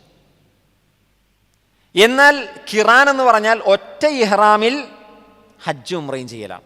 ഇഹ്റാമിൽ പ്രവേശിച്ചാൽ ഉംറ ചെയ്ത് പിന്നെ ഉടനെ ഹജ്ജ് ചെയ്യും. ഉംറ ചെയ്തതിന് ശേഷം ഇഹ്റാമിൽ നിന്ന് പുറത്തിറങ്ങൂല. അപ്പോൾ അതിൽ ചെറിയ വ്യത്യാസങ്ങളുണ്ട്. ഉംറക്ക് വേണ്ടി തവാഫ് ചെയ്ത ഒരാൾക്ക്, സായി ചെയ്ത ഒരാൾക്ക്, പിന്നെ അയാളെ ഹജ്ജിൻ്റെ സായി അയാൾക്ക് ആവശ്യം വരില്ല. അങ്ങനെ ചില പ്രത്യേകതകളുണ്ട്. മൂന്നാമത്തെ രൂപം ഇഫ്രാദാണ്. ഇഫ്രാദ് എന്ന് പറഞ്ഞാൽ ഹജ്ജ് മാത്രം ലക്ഷ്യം വെച്ച് വരിക, ഉംറയില്ല. അവർ നേരെ വരുന്നത് ഹജ്ജിനാണ്. ഇഹ്റാമിൽ പ്രവേശിച്ച് ഹജ്ജിന് വരികയാണ്. അവർക്ക് ബലി കൊടുക്കേണ്ട ആവശ്യം ഇല്ല. തമത്തുആയി ഹജ്ജ് ചെയ്യുന്നവർക്കും ഖിറാനായി ഹജ്ജ് ചെയ്യുന്നവർക്കും ബലി കൊടുക്കണം. ഇഫ്രാദായി ഹജ്ജ് ചെയ്യുന്നവർക്ക് ബലി കൊടുക്കേണ്ടതില്ല. ഇതാണ് അതിൻ്റെ വ്യത്യാസം. അപ്പോൾ ഈ ബലി എന്തിനു വേണ്ടിയാണ്? ബലി യഥാർത്ഥത്തിൽ അവിടെ ഒരു ഇളവ് കൊടുക്കുകയാണ്. അതായത് അള്ളാഹു സുബ്ഹാനഹു വ തആല അവിടെ ഇഹ്റാമിൽ നിന്ന് ഇവർ പുറത്തിറങ്ങി പിന്നൊരു ഹജ്ജ് ചെയ്യുമ്പോൾ അള്ളാഹു അവർക്ക് അതിന് പ്രായച്ചിത്തമായി കൊടുക്കുന്ന ഫിദിയാണ് ഈ ബലി എന്ന് പറയുന്നത്. അപ്പോൾ 3 രൂപത്തിൽ ഹജ്ജ് പറഞ്ഞു. 1 തമത്തു ആണ്, 2 ഖിറാനാണ്, 3 ഇഫ്രാദാണ്. ഹജ്ജ് പഠിപ്പിക്കാൻ നിന്നാൽ ഇപ്പോൾ ആരും ഇഹ്റാമിൽ പ്രവേശിക്കില്ല. അതുകൊണ്ട് ഹജ്ജ് എന്ന് പഠിപ്പിക്കാനില്ല. ഇപ്പോൾ അത് മനസ്സിലാക്കി വെച്ചാൽ മതി. കാരണം സുബഹിൻ്റെ സമയത്ത് ഖുറാൻ ക്ലാസ് എടുക്കുമ്പോൾ തന്നെ പലർക്കും ഉറക്കം വരും. അപ്പോൾ ഹജ്ജാണ് പഠിപ്പിക്കണമെങ്കിൽ, കാരണം ഉംറ തന്നെ ആളുകൾ ഇവിടെ നിന്ന് പോണത് ആ പഠിച്ച സാധനം തലേന്ന് പോകരുതെന്ന് പറഞ്ഞ് അനങ്ങാതെയാണ് പോവുക. മനസ്സിലായോ? ഉസ്താദ് ഇവിടെ നിന്ന് പഠിപ്പിച്ച ഉംറയുടെ റുക്കുനും ഷർത്തും വാജിബൊക്കെ ഇങ്ങനെ ബുക്ക് നോക്കി ഒരു 5 മിനിറ്റ് കൂടുമ്പോൾ ബുക്ക് നോക്കി മറന്നു പോകാതെയാണ് ഹറമിൻ്റെ അടുക്കലേക്ക് എത്തുക. അപ്പോൾ ഇവിടെ നിന്ന് ഹജ്ജ് കൂടി പഠിപ്പിച്ചു കഴിഞ്ഞാൽ എങ്ങനെ ഉണ്ടാവും? അപ്പോൾ ഹജ്ജിൻ്റെ 3 രൂപങ്ങൾ മനസ്സിലാക്കി വെച്ചാൽ മതി. 1 തമത്തു ആയി ഹജ്ജിയ, 2 ഖിറാനായി ഹജ്ജിയ, 3 ഇഫ്രാദ്. തമത്തു ഉംറ ചെയ്ത് തഹല്ലുലാകും, പിന്നെ താമസ സ്ഥലത്ത് നിന്ന് വീണ്ടും ഇഹ്റാം ചെയ്യും. ഖിറാൻ എന്ന് പറഞ്ഞാൽ ഹജ്ജും ഉംറയും ഒറ്റ ഇഹ്റാമിൽ ചെയ്യുക, 2ഉം ചെയ്യും. 3ാമത്തത് ഇഫ്രാദ്, ഹജ്ജ് മാത്രം ലക്ഷ്യമാക്കി വരിക. ഈ 3 രൂപത്തിലാണ് ഹജ്ജും ഉംറയും ഉള്ളത്. ഓക്കെ, ഇനി നോക്കൂ, നബി സല്ലല്ലാഹു അലൈഹി വസല്ലം പറയാണ്, ഫൈൻ നുഹ്സിർതും ഫമസ്തൈസറ മിനൽ ഹദിയ. നിങ്ങൾക്കിനി ഉംറ ഹജ്ജ് ചെയ്യാൻ നിങ്ങൾക്ക് തടസ്സം വല്ലതും ഉണ്ടായാൽ, അല്ലെങ്കിൽ മുടക്കം വല്ലതും ഉണ്ടായാൽ, നിങ്ങൾ ബലിമൃഗത്തെ നിങ്ങൾ സ്വീകരിക്കുക, അല്ലെങ്കിൽ ബലിമൃഗത്തെ, എളുപ്പമായ ബലിമൃഗത്തെ നിങ്ങളതിന് ഫിദിയായി കൊടുക്കണം. അപ്പം നബി സല്ലല്ലാഹു അലൈഹി വസല്ലമയും സഹാബത്തും മക്കയിലേക്ക് പ്രവേശിക്കാൻ കഴിഞ്ഞില്ല. അവരപ്പം അതിന് പകരം ബലി കൊടുത്തു. കൊണ്ടുവന്ന ബലിമൃഗങ്ങളെ മുഴുവൻ അവർ ബലിയെറുത്തു. പക്ഷേ ബലിമൃഗത്തെ അറുത്തത് ഹറമിൻ്റെ ഉള്ളിൽ വെച്ചല്ല, ഹറമിൻ്റെ പുറത്ത് വെച്ചാണ്. കാരണം ആ സന്ദർഭത്തിൽ അവർക്ക് ഹറമിൽ പ്രവേശിക്കാൻ കഴിയില്ല. പിന്നെ അല്ലാഹു സുബ്ഹാനഹു വ തആല പറയുന്നു, വല തഹ്ലിഖു, നിങ്ങൾ തലമുണ്ടനം ചെയ്യരുത്. ഹലഖ യഹ്ലിഖു എന്ന വാക്കാണ് ഹലഖ. നമ്മൾ സൂറത്തുൽ ഫലഖൊക്കെ പഠിപ്പിക്കുമ്പോൾ പറയാറുണ്ട്, ഖുൽ അഊദു ബിറബ്ബിൽ ഫലഖ് മിൻ ശർരി മാ ഖലഖ്. അവിടെ അറിയാതെ ഹലക്കായി പോയാൽ അർത്ഥം മാറും. ചില ആളുകളൊക്കെ ഓതുമ്പോൾ ഹലക്ക് മാറി ഹലക്ക് എന്ന വാക്കാവും. അപ്പോൾ തലമുണ്ടനം ചെയ്യാൻ, ഷേവ് ചെയ്യാന്നാണ് അതിൻ്റെ അർത്ഥം. അപ്പോൾ അല്ലാഹു സുബ്ഹാനഹു വ തആല ഇവിടെ പറയാണ്, വല തഹ്ലിഖു റൂസക്കും, നിങ്ങളുടെ തല മുണ്ടനം ചെയ്യരുത്. ഹത്താ, ഏതുവരെ, യബ്ലുഗൽ ഹദിയു മഹില്ല, ഈ ബലിമൃഗം അതിൻ്റെ സ്ഥാനത്ത് എത്തുന്നതുവരെ നിങ്ങൾ തലമുണ്ടനം ചെയ്യാൻ പാടില്ല. അതായത് ബലിമൃഗം ഹറമിലെത്തുന്നത് വരെ, അതിൻ്റെ മഹില്ലെന്ന് പറഞ്ഞാൽ ഹറമാണ്, മഹില്ലെന്ന് പറഞ്ഞ സ്ഥാനം. അപ്പോൾ ബലിമൃഗത്തെ നിങ്ങൾ ഹറമിൽ കൊണ്ടുവരണം. ഹറമിൽ കൊണ്ടുവരുന്നതുവരെ നിങ്ങൾ തലമുണ്ടനം ചെയ്യരുത് എന്നാണ്. അപ്പോൾ ഇവിടെ നബി സല്ലല്ലാഹു അലൈഹി വസല്ലമയും സഹാബത്തിനും ഹറമിൽ പ്രവേശിക്കാൻ പറ്റാഞ്ഞതുകൊണ്ടാണ് ഹറമിൻ്റെ പുറത്ത് വെച്ചിട്ട് അവർ ബലിമൃഗത്തെ അറുത്തത്. അതിനുശേഷം അല്ലാഹു സുബ്ഹാനഹു വ തആല പറയുന്നു, ഫമൻ കാന മിൻകും മരീളൻ, ഇനി ആരെങ്കിലും രോഗിയാവുകയാണ്, നിങ്ങളിൽ ആരെങ്കിലും രോഗിയായാൽ, ഔ ബിഹി അദം മിൻ റഅസിഹി, ഇനി ഒരാളുടെ തലയിൽ എന്തെങ്കിലും അതൻ അല്ലെങ്കിൽ പ്രയാസങ്ങൾ ബാധിച്ചാൽ, ഫഫിദിയത്തുൻ, അപ്പോൾ അവൻ ഫിദിയ കൊടുക്കണം. അതായത് ഒരാൾക്ക് തലമുടി നേരത്തെ വെട്ടണം, അങ്ങനത്തെ ഒരു സാഹചര്യം ഉണ്ടായാൽ ബലിമൃഗത്തെ അറുക്കുന്നതിന് മുമ്പേ അയാൾക്ക് തലമുണ്ടനം ചെയ്യാനുള്ള ഉദ്റാണ്.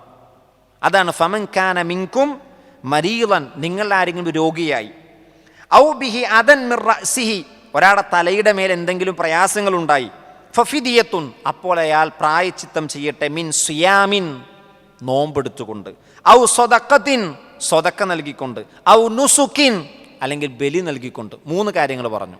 1 സിയാം, 2 സ്വദക്ക, 3 ബലി. ഈ ആയത്ത്, ഈ വാചകം അവതരിച്ചത് മഹാനായ കഅബ് ബിനു ഉജ്റ എന്ന സ്വഹാബിയുടെ വിഷയത്തിലാണ്. കഅബ് ബിനു ഉജ്റ, നോട്ട് ചെയ്യണം, കഅബ് ബിനു ഉജ്റ അൻസാറുകളിൽപ്പെട്ട സ്വഹാബിയാണ്. ഇദ്ദേഹം ഹുദൈബിയ സന്ധി നടക്കുന്ന വർഷം നബി സല്ലല്ലാഹു അലൈഹി വസല്ലമയുടെ കൂട്ടത്തിൽ ഉംറ ചെയ്യാൻ വേണ്ടി പോയ 1400 പേരിൽ ഒരാളാണ്. ഹുദൈബിയയിൽ വെച്ച് നബി സല്ലല്ലാഹു അലൈഹി വസല്ലമ അന്നത്തെ രാത്രി കഅബ് ഇബ്നു ഉജ്റക്ക് എന്തോ തലക്ക് ബാധിച്ചിട്ടുണ്ട്, നേരത്തെ മുടിയെടുക്കേണ്ട ഒരു അത്യാവശ്യം ഉണ്ടെന്ന് പറഞ്ഞു. അപ്പോൾ എന്താ കാര്യം എന്നറിയാൻ വേണ്ടി നബി കഅബ് ഇബ്നു ഉജ്റയെ വിളിപ്പിച്ചു എന്നാണ്. അപ്പോൾ വിളിപ്പിച്ചപ്പോൾ അദ്ദേഹത്തിൻ്റെ തലയിൽ നിന്ന് പേനിങ്ങനെ ഒലിച്ചിറങ്ങുകയാണ് മുഖത്തേക്ക്. അദ്ദേഹത്തിൻ്റെ പിരികത്തിലേക്ക് ഇറങ്ങിയുന്നുണ്ട്, മുഖത്തേക്ക് ഇറങ്ങിയെന്ന് ഹദീസിലുണ്ട്. അപ്പോൾ നബി സല്ലല്ലാഹു അലൈഹി വസല്ലം ഇത് കണ്ട ഉടനെ പറഞ്ഞു, താങ്കൾ ഇത്രയും ബുദ്ധിമുട്ടിലാണെന്ന് ഞാൻ അറിഞ്ഞില്ല കഅബ്. താങ്കൾക്ക് ഉദുറുണ്ട്, താങ്കളുടെ കയ്യിൽ ബലിമൃഗമുണ്ടോ? ഇല്ല നബിയെ. എങ്കിൽ താങ്കൾ നോമ്പെടുക്കുക. നോമ്പെടുക്കാൻ സാധിച്ചിട്ടില്ലെങ്കിൽ 6 മിസ്കീനുകൾക്ക് ഭക്ഷണം കൊടുക്കുക. ആദ്യം നബി ചോദിച്ചു ബലിമൃഗം ഉണ്ടോയെന്നാണ്. പക്ഷെ ഖുർആൻ്റെ ആയത്തിൽ ആദ്യം പറഞ്ഞത് നോമ്പാണ്. പിന്നെ 6 ദിവസത്തെ 6 ആളുകൾക്ക്, പാവപ്പെട്ടവർക്ക് ഭക്ഷണം കൊടുക്കലാണ്. പിന്നെ ബലിമൃഗമാണ് പറഞ്ഞത്. അതായത് എളുപ്പമുള്ളത് ആദ്യം പറഞ്ഞു. പക്ഷേ ഏറ്റവും അഫ്ളൽ ഏതാണ്? ബലി കൊടുക്കലാണ്. എളുപ്പമുള്ളതാണ് നോമ്പ്. 6 പാവപ്പെട്ടവർക്ക് ഭക്ഷണം കൊടുക്കണതിനെ അപേക്ഷിച്ചും ബലി കൊടുക്കണതിനെ അപേക്ഷിച്ചും നോമ്പാണ് ഏറ്റവും എളുപ്പമുള്ളത്. കാരണം പൈസ എല്ലാവർക്കും ഉണ്ടാവണമെന്നില്ല. പക്ഷെ ബലി കൊടുക്കലാണ് ഏറ്റവും അഫ്ളൽ. അതുകൊണ്ടാണ് നബി കഅബ് ഇബ്നു ഉജ്റയോട് ബലിമൃഗം കയ്യിലുണ്ടോ എന്ന് ചോദിച്ചത്. അദ്ദേഹം പറഞ്ഞു ഇല്ല നബിയെ. എങ്കിൽ താങ്കൾ 3 ദിവസം നോമ്പെടുത്തോ. പിന്നെ 6 പേർക്ക്, പാവപ്പെട്ടവർക്ക് ഭക്ഷണം കൊടുക്കുക, നോമ്പെടുക്കാൻ കഴിഞ്ഞിട്ടില്ലെങ്കിലെന്ന് പറഞ്ഞു. അപ്പോൾ ഇങ്ങനെ നബി സല്ലല്ലാഹു അലൈഹി വസല്ലം കഅബ് ഇബ്നു ഉജ്റയോട് പറഞ്ഞു. അദ്ദേഹത്തോട് തല മുണ്ടനം ചെയ്യാൻ പറഞ്ഞു. കാരണം അത്രക്കും പേൻ അദ്ദേഹത്തിൻ്റെ തലയിൽ ബാധിച്ചു എന്നാണ്. അറബിയിൽ ഖുംല് എന്നാണ് പേനിന് പറയുക. ഹദീസിൽ വന്നിട്ടുണ്ട് അദ്ദേഹത്തിന് ഖുംല് ബാധിച്ചു എന്ന്. അദ്ദേഹത്തിൻ്റെ തലയിൽ മുഴുവൻ പേനായിരുന്നു. എത്രത്തോളം എന്ന് പറഞ്ഞാൽ പേനിങ്ങനെ ഉതിർന്ന് അദ്ദേഹത്തിൻ്റെ മുഖത്തേക്ക് വീഴുന്ന നബി സല്ലല്ലാഹു അലൈഹി വസല്ലം കാണുകയാണ്. അപ്പം നബി പറഞ്ഞു താങ്കൾ നേരത്തെ മുടിയെടുത്തോ. അപ്പം നേരത്തെ മുടിയെടുക്കേണ്ടി വരികയോ മുടിയെടുക്കേണ്ട സമയത്ത് മുടിയെടുക്കാൻ കഴിയാതെ വരികയോ ചെയ്താൽ അവർ കൊടുക്കേണ്ട പ്രായശ്ചിത്തമാണ് 3 ദിവസത്തെ നോമ്പ്. അല്ലെങ്കിൽ 6 പാവപ്പെട്ടവർക്ക് ഭക്ഷണം, അതല്ലെങ്കിൽ ഒരു ബലിമൃഗം. അപ്പോൾ ബലിമൃഗം ഏത് കൊടുക്കണം? കുറഞ്ഞത് ഷാത്ത്, ഒരു ആടിനെ കൊടുക്കണം. ഇനി ഒരാൾക്ക് ആടിനേക്കാൾ വലുത് ഒരു പശുവിനെ കൊടുക്കണോ? കൊടുത്തോ. ഒരു ബക്കറത്തിനെ കൊടുക്കണോ? ഒരു ഇബിലിനെ, ഒരു ഒട്ടകത്തിന് കൊടുക്കണോ? കൊടുക്കാം, കുഴപ്പമില്ല. പക്ഷെ കുറഞ്ഞതൊരു ആടിനെയാകണം കൊടുക്കേണ്ടത്. ഇനി 6 പാവപ്പെട്ടവർക്ക് ഭക്ഷണം കൊടുക്കണമെന്ന് പറഞ്ഞല്ലോ. എത്രയാണ് കൊടുക്കേണ്ടത്? 1/2 സ്വാ ആണ്. 1/2 സ്വാ എന്ന് പറഞ്ഞാൽ 2 മുദ്ദ്. 1 സ്വാ എന്ന് പറഞ്ഞാൽ 4 മുദ്ദാണ്. നമ്മുടെ 2 കൈകൊണ്ട് വാരിയെടുക്കുന്നതാണ് 1 മുദ്ദ്. ഇങ്ങനെ 4 തവണ വാരിയെടുത്താൽ 1 സ്വാ ആവും. 2 തവണ വാരിയെടുത്താൽ 1/2 സ്വാ ആവും. 1/2 സ്വാ ആവും. അപ്പോൾ ഈ 1/2 സ്വാ ആണ് ഓരോ പാവപ്പെട്ടവർക്കും കൊടുക്കേണ്ടത്. ഇതാണ് ഹദീസിൽ വന്നിട്ടുള്ളത്. അപ്പം മുടി എടുക്കാൻ കഴിയാതെ വരികയോ മുടി നേരത്തെ എടുക്കേണ്ടി വരികയോ ചെയ്താൽ ഒരാൾക്ക് ഇത് പ്രായശ്ചിത്തമായി ചെയ്താൽ മതി. പിന്നീട് അല്ലാഹു സുബ്ഹാനഹു വ തആല പറഞ്ഞു ഫഇദാ അമിൻതും, എന്നാൽ നിങ്ങൾ നിർഭയരായാൽ. അമീന എന്ന് പറഞ്ഞാൽ സുരക്ഷിതരാവുക എന്നാണ്. അപ്പോൾ നിങ്ങൾ സുരക്ഷിതരായാൽ. അപ്പം സുരക്ഷിതരായാൽ എന്നുദ്ദേശിച്ചത് രോഗമില്ലാത്ത അവസ്ഥ, തടയപ്പെടുക, വേറെ ഒരു തടസ്സങ്ങളുമില്ലാത്ത അവസ്ഥ, ഒരു കുഴപ്പമില്ല. അതായത് ആഫിയത്തുണ്ട്, ഹജ്ജ് ഉംറയൊക്കെ ചെയ്യാൻ ഒരു പ്രയാസവും ഇല്ലാത്ത അവസ്ഥയാണ് ഫഇദ അമിൻതും. നിങ്ങൾക്കങ്ങനെ സുരക്ഷിതമായാൽ. ഫമൻ തമത്തഅ, ആരാണോ തമത്തു ആയി ബിൽ ഉംറ നിർവഹിക്കുന്നത്, ഇലൽ ഹജ്ജ്, ഹജ്ജ് വരെ. അവിടെ തമത്തഅ എന്ന് പറയുന്ന വാക്കിൻ്റെ അർത്ഥം ശരിക്കും സുഖമെടുക്കുക എന്നാണ്. ഭാഷാർത്ഥം സുഖമെടുക്കുക, ആസ്വദിക്കുക എന്ന അർത്ഥമാണ്. മത്താഉൽ ഖുറൂർ എന്നൊക്കെ നമ്മൾ പറഞ്ഞില്ലേ, വഞ്ചിക്കപ്പെടുന്ന വിഭവം എന്നൊക്കെ പറഞ്ഞില്ലേ. അപ്പോൾ ഒരു വിഭവം എന്ന വാക്കാണ് മത്താ. അതിൽ നിന്നാണ് ആസ്വദിക്കുക, ആസ്വാദനം കണ്ടെത്തുക എന്ന തമത്ത എന്ന വാക്ക്. അപ്പോൾ ആരെങ്കിലും ഉംറ കൊണ്ട് തമത്തു ആയാൽ അതിൻ്റെ അർത്ഥം ഉംറ ചെയ്തിട്ട് തഹല്ലുലായി, ബലിയെറുത്തു, മുടി കളഞ്ഞു, അങ്ങനെ തഹല്ലുലായി. പിന്നെ അയാൾക്ക് ഇഹ്റാമിലല്ല, ഹജ്ജിൻ്റെ സമയത്ത് താമസിക്കുന്ന സ്ഥലത്ത് നിന്ന് തന്നെ ഇഹ്റാമിൽ പ്രവേശിച്ചാൽ മതി. അതാണ് ഇവിടെ പറഞ്ഞത് തമത്തു ആയ ഹജ്ജ്. അങ്ങനെ ആരെങ്കിലും ചെയ്യുകയാണെങ്കിൽ ഫമസ്തൈസറ മിനൽ ഹദിയ്, അയാളും ഒരു ബലിമൃഗത്തെ സൗകര്യപ്പെട്ടത് ചെയ്തു കൊള്ളട്ടെ. അപ്പോൾ ഒരു ബലിമൃഗത്തെ അയാളും അറുക്കണം. ഇനി ഫമല്ലം യജിദ്, ഒരാളുടെ കയ്യിൽ ബലിമൃഗം ഇല്ല, തമത്തു ആയ ഹജ്ജ് ചെയ്യാൻ പോണ ഒരാളുടെ കയ്യിൽ ബലിമൃഗം അറക്കാനില്ല എന്ന് വിചാരിക്കുക. അപ്പോൾ ഫസിയാമു സലാസത്തി അയ്യാം ഫിൽ ഹജ്ജ്, ഹജ്ജിൻ്റെ വേളയിൽ 3 നോമ്പ് അയാൾ എടുക്കണം. ഇത് പറയണത് ആരെപ്പറ്റിയാണ്? ബലിമൃഗത്തെ അറക്കാൻ മൃഗം കയ്യിലില്ലാത്തവരോ അതിന് ശേഷിയില്ലാത്തവർക്ക് ഇസ്ലാം കൊടുക്കുന്ന ഫിദിയ എന്ന് പറഞ്ഞാൽ 3 ദിവസത്തെ നോമ്പ് ഹജ്ജിൻ്റെ സമയത്ത്, ഹജ്ജ് നടന്നുകൊണ്ടിരിക്കുന്ന സമയത്ത്. അപ്പോൾ അത് ഏത് ദിവസങ്ങളിൽ എടുക്കണം? അറഫക്ക് മുമ്പ് എടുക്കണമെന്നാണ്. അറഫക്ക് മുമ്പ്. ഇങ്ങനെ പണ്ഡിതന്മാർ പറഞ്ഞു, 1 യൗമു തർവിയക്ക് മുമ്പ്, 2 യൗമു തർവിയ, 3 അറഫ. ഈ 3 ദിവസങ്ങളിലാണ് നോമ്പ് എടുക്കേണ്ടതെന്നാണ് പറയണത്. കാരണം യൗമുൻ നഹർ 10 ബലിപെരുന്നാളാണ്, അന്ന് നോമ്പെടുക്കാൻ പറ്റൂല. അയ്യാമു തശ്രീക്കിൻ്റെ ദിവസങ്ങളും ബലിപെരുന്നാളിൻ്റെ ദിവസങ്ങളിൽപ്പെട്ടതാണ്. അക്കുലു ഷുർബ് അല്ലെങ്കിൽ യൗമുൽ അക്കല് എന്ന് പറഞ്ഞ തീറ്റയുടെയും കുടിയുടെയും മാസം എന്ന് പറഞ്ഞാൽ അന്ന് നോമ്പെടുക്കാൻ പറ്റൂല. അപ്പോൾ പണ്ഡിതന്മാർ പറഞ്ഞത് തർവിയയുടെ മുമ്പുള്ള ദിവസവും യൗമു തർവിയ 8ൻ്റെ ഒന്നും 9ൻ്റെ ഒന്നും, അങ്ങനെ അറഫ ഉൾപ്പെടെ 3 ദിവസം നോമ്പെടുക്കണം. അതിനുശേഷം വസബഅത്തിൻ ഇദാ റജഅതും, അയാൾ മടങ്ങി ഇനി നാട്ടിലെത്തിയാൽ ഒരു 7 നോമ്പും കൂടി എടുക്കണം. അങ്ങനെ എത്ര നോമ്പ് വേണം? 10 നോമ്പ് വേണം. അപ്പം പിന്നെ എന്തെന്നാലും ബലിമൃഗത്തെയും കൊണ്ട് തന്നെ പോകേണ്ടി വരും അല്ലേ? എന്നാൽ പിന്നെ ബലിമൃഗത്തെ തന്നെ കൊണ്ടുപോകേണ്ടി വരും. അവിടെ 3 നോമ്പ് ഹജ്ജിൻ്റെ ഇടയിൽ നോമ്പെടുക്കുക എന്ന് പറഞ്ഞാൽ ഏറെ ശ്രമകരമായ കാര്യമാണ്. ആ ക്ഷീണവും കഴിഞ്ഞ് തിരിച്ച് നാട്ടിലെത്തിയിട്ട് ഒരു 7 നോമ്പും കൂടി എടുക്കുക എന്ന് പറഞ്ഞാൽ അതും ശ്രമകരമായ കാര്യമാണ്. അപ്പോൾ പരമാവധി ആളുകൾ അവിടെ നിന്ന് ബലിമൃഗത്തെ അറുക്കും. ബലി ഇറക്കാനുള്ള പൈസ കൊടുക്കലാണ്, അത് ബലി ഇറക്കും.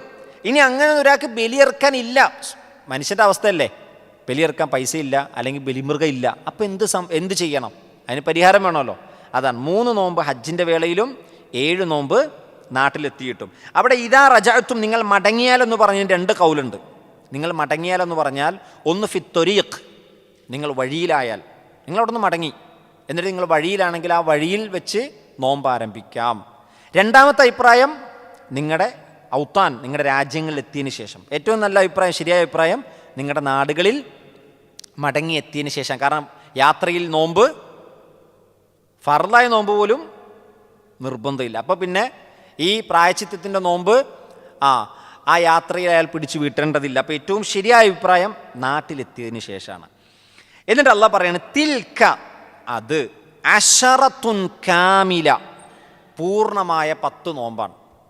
ആ 10 നോമ്പും പിടിക്കണമെന്ന്, അത് പൂർത്തീകരിക്കണമെന്ന്. ബലിമൃഗം ഇല്ലെങ്കിൽ ആ 10ഉം 10ആയിട്ട് തന്നെ പിടിക്കണം. ശരിക്കും പറഞ്ഞാൽ 3 ഹജ്ജിൻ്റെ വേളയിലും 7 നാട്ടിൽ നിന്ന് പറഞ്ഞതിന് ശേഷം പിന്നെ അല്ലാഹു സുബ്ഹാനഹു വ തആല പറഞ്ഞ ശൈലി കണ്ടോ, 10 പൂർത്തിയാക്കണം. അത് ഈ ഖുർആൻ്റെ ഒരു ശൈലിയാണ്. അതായത് ഒരു കാര്യം പറഞ്ഞാൽ അതിനെ കുറച്ചുകൂടി വ്യക്തത വരുത്തി പറയും. അവിടെ 3 പറഞ്ഞു, ഇവിടെ 7 പറഞ്ഞു. അപ്പോൾ എത്ര നോമ്പാണ്? 10 നോമ്പാണ്. പക്ഷെ പിന്നെയും 10 പൂർണ്ണമായ 10 അവിടെ എടുത്തു പറയാൻ കാരണം അത് അറബികളുടെ ഒരു ശൈലിയുമാണ്, അതേപോലെ തന്നെ ഖുർആനിൻ്റെ ഒരു ശൈലിയുമാണ്. അത് മഹാനായ ഇബ്നു കസീർ റഹ്മത്തുള്ളാഹി അലൈഹി ഈ വിഷയത്തെ കൊണ്ടുവന്നിട്ട് ചില ഉദാഹരണങ്ങൾ അദ്ദേഹം പറയുന്നുണ്ട്. അതുകൂടി നമുക്കൊന്ന് ഈ ഒരു പ്രയോഗത്തിൽ നമുക്ക് പഠിക്കാനുണ്ട്.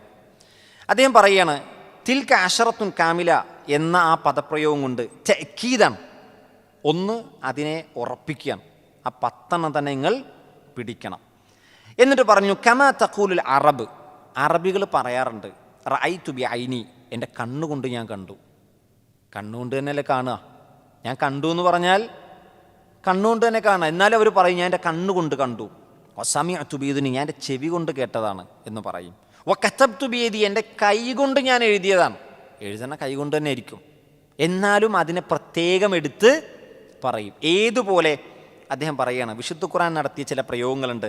വല ത്വാഇരിൻ യതീറു ബി ജനാഹൈഇ, അതായത് ചിറകുകൾ കൊണ്ട്, ജനാഹൈഹി, ചിറകുകൾ കൊണ്ട് പറക്കുന്ന പക്ഷികൾ ചിറക് കൊണ്ടാണ് പറക്കുക. പക്ഷെ ഖുർആൻ്റെ ശൈലിയാണ്, ആ പക്ഷിയുടെ സിഫത്തിനെ അവിടെ പ്രത്യേകം എടുത്തു പറഞ്ഞു. ചിറകുകൾ കൊണ്ട് പറക്കുന്ന പക്ഷികളും എന്ന് ഖുർആൻ പറയുകയാണ്. മറ്റൊരിടത്ത് അല്ലാഹ് പറഞ്ഞു, വലാ തഖ്തുഹു ബിയമീനിക്, നിന്റെ വലത് കൈ കൊണ്ട് നീ എഴുതിയിട്ടില്ല. നബിയെപ്പറ്റി പറയുകയാണ്, നബി സല്ലല്ലാഹു അലൈഹി വസല്ലം ഒരു ഗ്രന്ഥം വായിക്കുകയോ ഒരു ഗ്രന്ഥം വലത് കൈ കൊണ്ട് എഴുതുകയോ പ്രവാചകൻ ചെയ്തിട്ടില്ല. അതേപോലെ തന്നെ മൂസാ നബിയുടെ ചരിത്രം പറഞ്ഞെടുത്ത് പറഞ്ഞു, വാഅദിന മൂസ 30 ലൈലത്തൻ, 30 രാത്രികൾ നാം മൂസയോട് വാഗ്ദാനമായി വാങ്ങി. വഅത്മംനാ ബിഅശ്രിൻ 10 കൂടി കൊടുത്ത് പൂർത്തിയാക്കി. ഫതമ്മ മീഖാതു റബ്ബിഹി 40 ലൈലത്തൻ അങ്ങനെ 40 ദിവസം പൂർത്തീകരിച്ചു. അപ്പോൾ 30 പറഞ്ഞു, പിന്നെ 10 പറഞ്ഞു, പിന്നെ അതിനെല്ലാം കൂടി ഒരുമിച്ച് 40 എന്നും പറഞ്ഞു. അപ്പോൾ ഖുർആൻ്റെ ഒരു ശൈലിയാണ് ഇതിനെ ബലാഗ എന്ന് പറയുക.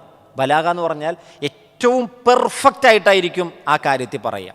പറഞ്ഞ കാര്യം അതിനെ പെർഫെക്ഷനിൽ കൊണ്ടുവരും. 3 7 പറഞ്ഞാൽ തന്നെ അവിടെ നിന്ന് 10 കിട്ടി.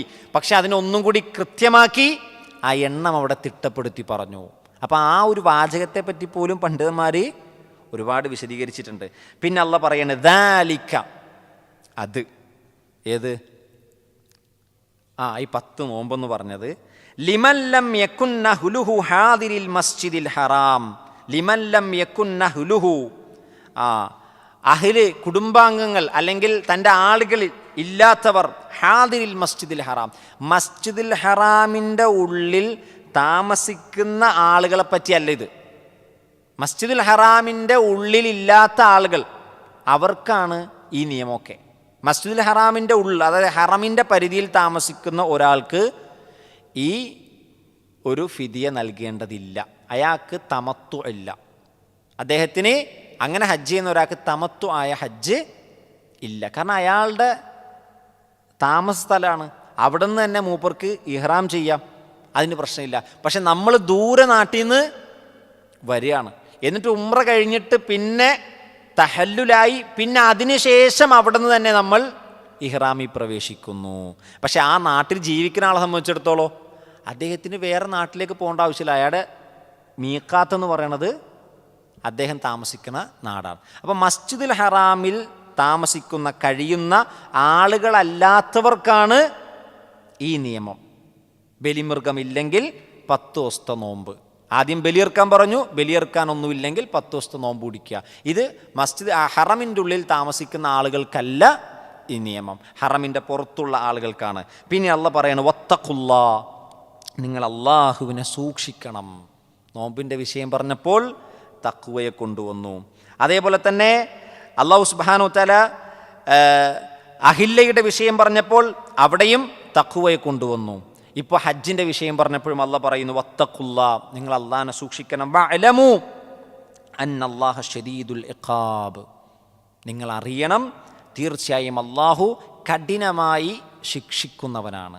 ഹജ്ജിൻ്റെ ആയത്ത് പറഞ്ഞെടുത്ത് അള്ളാഹു സുബ്ഹാനഹു വ തആല അള്ളാഹുവിൻ്റെ ശിക്ഷയെപ്പറ്റിയുള്ള താക്കീത് കൊണ്ടുവരുന്നതിൻ്റെ ഏറ്റവും പ്രധാനപ്പെട്ട ലക്ഷ്യം, ഹജ്ജ് എന്ന് പറയുന്ന കർമ്മം അത് ചെയ്യാൻ ബാധ്യസ്ഥനായ, നിർബന്ധ ബാധ്യസ്ഥനായ ഒരു മനുഷ്യൻ അതിൻ്റെ തുടക്കം മുതൽ അവസാനം വരെ ആദ്യന്തം അയാൾ അത് പൂർത്തീകരിച്ച് ചെയ്യണം. ചെയ്തിട്ടില്ലെങ്കിൽ അത് വലിയ ഗുരുതരമായ തെറ്റാണ്. ഇപ്പോൾ ഒരാൾ നിസ്കരിക്കണം, നമസ്കാരം തുടക്കം മുതൽ അതിൻ്റെ അത്തഹിയാത്ത് വരെ മാന്യമായി മര്യാദക്ക് പൂർത്തീകരിച്ച് ചെയ്തിട്ടില്ലെങ്കിൽ അത് തെറ്റല്ലേ? തെറ്റാണ്. നബി സല്ലല്ലാഹു അലൈഹി വസല്ലം പറഞ്ഞു, റുക്കൂ ചെയ്തവൻ ആ റുക്കൂ ചെയ്ത് പൂർത്തീകരിച്ചില്ലെങ്കിൽ അവൻ നമസ്കാരത്തിൽ കളവ് നടത്തിയവനാണ്. സുജൂദ് ചെയ്തിട്ട് ആ സുജൂദ് പൂർത്തീകരിച്ചിട്ടില്ലെങ്കിൽ അവൻ നമസ്കാരത്തിൽ കളവ് നടത്തിയവനാണ്. നിസ്കാരത്തിൽ കളവ് നടത്തുന്നവരെ പറ്റി നബി പറഞ്ഞപ്പോൾ പറഞ്ഞ വിശദീകരണമാണ്, റുക്കൂ പൂർത്തിയാക്കാത്തവൻ നിസ്കാരത്തിൽ കളവ് നടത്തിയവനാണ്, സുജൂദ് പൂർത്തിയാക്കാത്തവൻ നമസ്കാരത്തിൽ കളവ് നടത്തിയവനാണ്. അപ്പം നിസ്കാരത്തിൻ്റെ വിഷയത്തിൽ ഒരാൾ നിസ്കരിക്കേണ്ട രൂപത്തിൽ നിസ്കരിച്ചിട്ടില്ലെങ്കിൽ അയാൾ തെറ്റുകാരനാകും. നോമ്പെടുക്കുമ്പോൾ നോമ്പെടുക്കേണ്ട രൂപത്തിൽ എടുത്തിട്ടില്ലെങ്കിൽ അയാൾ തെറ്റുകാരനാകും. ഹജ്ജ് എടുക്കേണ്ട രൂപത്തിൽ ഹജ്ജ് ചെയ്തിട്ടില്ലെങ്കിൽ അയാൾ തെറ്റുകാരനാവും. അതാണ് ഈ ആയത്തിൻ്റെ തുടക്കം തന്നെ, വഅതിമ്മുൽ ഹജ്ജ വൽ ഉംറത ലില്ലാഹ്, നിങ്ങൾ ഹജ്ജും ഉംറയും പൂർത്തിയാക്കി ചെയ്യണം. ഇനിയിപ്പോൾ ഒരു കാര്യം കൂടി അതിൽ ചേർത്ത് പറയേണ്ടതുണ്ട്. ഇപ്പോൾ ഒരാൾക്ക് ഇവിടെ നിന്ന് ഹജ്ജിനും ഉംറക്കും പുറപ്പെട്ടു, അയാൾക്ക് പനി ബാധിച്ചു, ശക്തമായ പനി, അല്ലെങ്കിൽ രോഗം ബാധിച്ചു, അയാൾക്ക് ഹജ്ജ് ചെയ്യാൻ കഴിയണില്ല, ഉംറ ചെയ്യാൻ കഴിയണില്ല.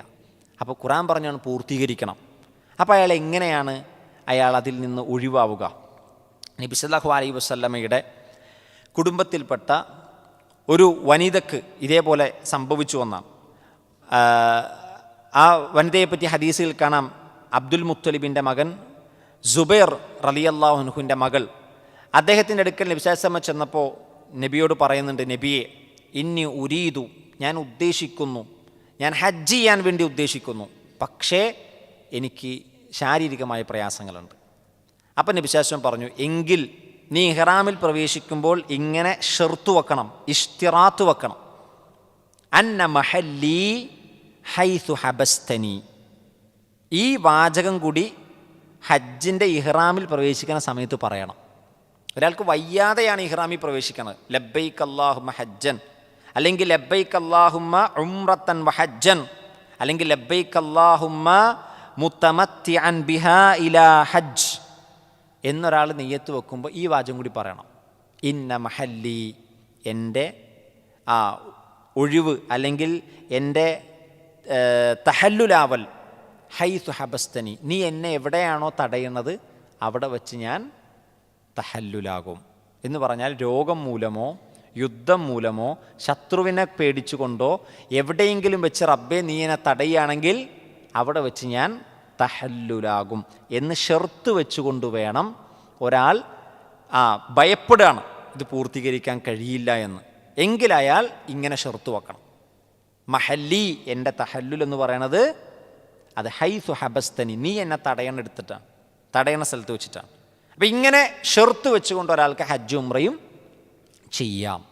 ഇനി അയാൾ ആദ്യം ഒരു ഹജ്ജ് ഉംറയ്ക്ക് ചെയ്ത ആളാണെങ്കിൽ പിന്നെ അയാൾ പിടിച്ചു വീട്ടൽ നിർബന്ധമില്ല. പക്ഷേ അയാളുടെ ഫസ്റ്റത്തെ ഹജ്ജാണെങ്കിലോ അയാൾ മറ്റൊരു തവണ ആ ഹജ്ജ് പൂർത്തിയാക്കണം. അത് അയാളുടെ മേൽ നിർബന്ധമാണെന്നും പണ്ഡിതന്മാർ വ്യാഖ്യാനിച്ചിട്ടുണ്ട്.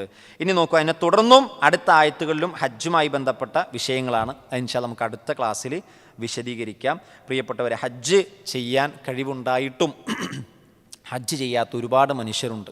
ലോകം മുഴുവൻ ഉലകം ചുറ്റി നടന്നിട്ടും അള്ളാഹുവിൻ്റെ തവാഫിന് ചുറ്റും ഒന്ന് തവാഫ് ചെയ്യാൻ തൗഫീക്ക് കിട്ടാത്ത ഒരുപാട് മനുഷ്യരുണ്ട്. നമ്മൾ അവരെയൊക്കെ നമ്മൾ കാര്യങ്ങൾ, അതിൻ്റെ ഗൗരവം നമ്മൾ ബോധ്യപ്പെടുത്തി കൊടുക്കേണ്ടതുണ്ട്. കാരണം ഒരുപാട് ബാങ്ക് ബാലൻസുമായി നടക്കുന്ന മനുഷ്യർ, ആഫിയത്തുള്ള മനുഷ്യന്മാർ, നല്ല ബിസിനസ് ചെയ്യുന്ന മനുഷ്യന്മാർ. എന്നോടൊരു വളരെ പ്രധാനപ്പെട്ട ഒരു ബിസിനസ്സുകാരൻ പറഞ്ഞൊരു അനുഭവമുണ്ട്. അദ്ദേഹം എപ്പോഴും ഏതെങ്കിലും യൂറോപ്യൻ രാജ്യങ്ങളിലേക്കൊക്കെ ബിസിനസ്സിന് വേണ്ടി പോണതിന് മുമ്പ് ആളൊന്ന് ഉംറ ചെയ്തിട്ട് പോവുള്ളൂ. അദ്ദേഹം പറഞ്ഞതറിയോ, അദ്ദേഹം വർഷങ്ങൾക്ക് മുമ്പ് ഹജ്ജ് ചെയ്തു, ഉംറ ചെയ്തു അദ്ദേഹത്തിൻ്റെ ഭാര്യയായിട്ട്. പിന്നെ നീണ്ട 10 വർഷങ്ങൾക്ക് ശേഷം അദ്ദേഹം പിന്നെ ഉംറ ചെയ്യാൻ കഴിഞ്ഞിട്ടില്ല. അപ്പോൾ അദ്ദേഹത്തോട് ഒരു ഇമാമ് ചോദിച്ചു, നിങ്ങൾ ഇത്രയും രാജ്യത്തൊക്കെ പോയിട്ട് അള്ളാൻ്റെ ഹറമിലൊന്ന് പോയി ഉംറ ചെയ്യാൻ നിങ്ങൾക്ക് പറ്റണില്ലേ? ഇങ്ങനെ ചോദിച്ചിട്ടുള്ളൂ. അദ്ദേഹം പറയാണ്, ആ ചോദ്യം എന്നെ വല്ലാതെ സ്ട്രൈക്ക് ചെയ്തു എന്നാണ്. പിന്നെ അദ്ദേഹം പറയണം, ഞാൻ എവിടെ യാത്രക്ക് പോകുമ്പോഴും പരമാവധി സൗദിയിലെത്തി ഉംറ ചെയ്തിട്ടാണ് പിന്നെ ഒരു യാത്രക്ക് പോകുകയെന്നാണ്. കാരണം കഴിവുണ്ട്, ആഫിയത്തുണ്ട്, പൈസയുണ്ട്. ഒരുപാട് രാജ്യങ്ങൾ ചുറ്റി 10-12 കൊല്ലം മുമ്പ് കല്യാണം കഴിഞ്ഞ സമയത്താണ് ഹജ്ജ് ചെയ്തത്. അപ്പോൾ അതിനുശേഷം പിന്നെ കഴിവുണ്ടായിട്ട് പോകുന്നില്ല. അപ്പോൾ ഈ ഒരു ചോദ്യം അദ്ദേഹത്തെ വീണ്ടും ഉംറ ചെയ്യിച്ചു എന്നാണ്. എത്രയോ തവണ അദ്ദേഹം പിന്നെ അതിനുശേഷം ഉംറ ചെയ്തു. ഞാൻ പറഞ്ഞ ആ പറഞ്ഞ ആൾക്ക് എത്ര കൂലി കിട്ടുന്നുണ്ടാവും. അപ്പോൾ ഒരാളോട് നമ്മൾ ചിലപ്പോൾ അറിവില്ലാത്ത മനുഷ്യന്മാർ ഒരുപാടുണ്ട്. സാമ്പത്തികം അള്ളാഹു സമ്പത്ത് കൊണ്ട് അനുഗ്രഹിച്ച ഒരുപാട് മനുഷ്യന്മാർക്ക് അറിവില്ലാത്തവരുണ്ട് പലരും. അവരോട് നമ്മൾ പറയുക, നിങ്ങൾ ജീവിതത്തിൽ ഹജ്ജ് ചെയ്തിട്ടുണ്ടോ? നിങ്ങൾ ജീവിതത്തിൽ ഒരിക്കലെങ്കിലും ഉംറക്ക് പോകാൻ പറ്റിയോ? അത് പറ്റിയില്ല എന്ന് അയാൾ പറയണത് വളരെ കുറ്റബോധത്തോടു കൂടിയായിരിക്കും, വളരെ വിഷമത്തോടു കൂടിയായിരിക്കും. അപ്പോൾ അയാൾക്കൊരു നസീഹത്ത് കൊടുക്കുക.